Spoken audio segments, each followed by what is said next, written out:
And as the Epstein files have been released, the DOJ and the Trump administration has been accused of a cover-up. Why have we seen so much intense criticism because of the documents that have been released already?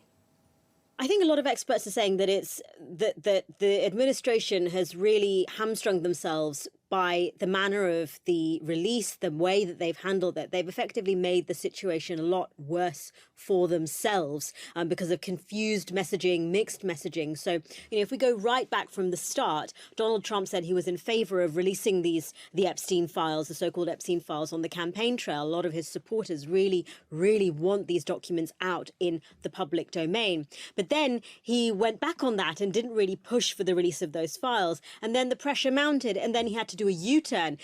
One of his most loyal supporters, Marjorie Taylor Greene, went against the president because of the delays by the Department of Justice on getting these files out in the open. They've broken, she's broken with the president on this and other issues.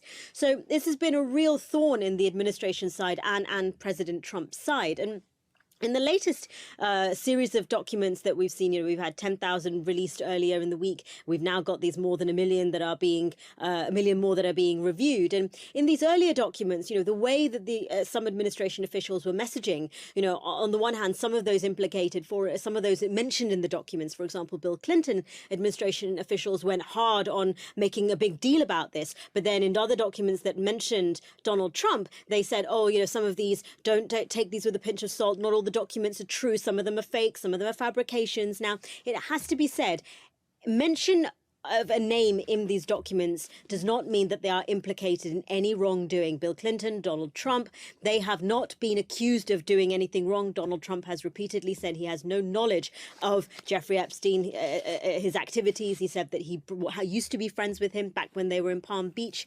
but that he broke friendship with him before his first arrest, describing Epstein as a creep. So despite all of this, it's this mixed messaging, it's the delays, there was a series of documents that were released and then they were pulled back and then released back again.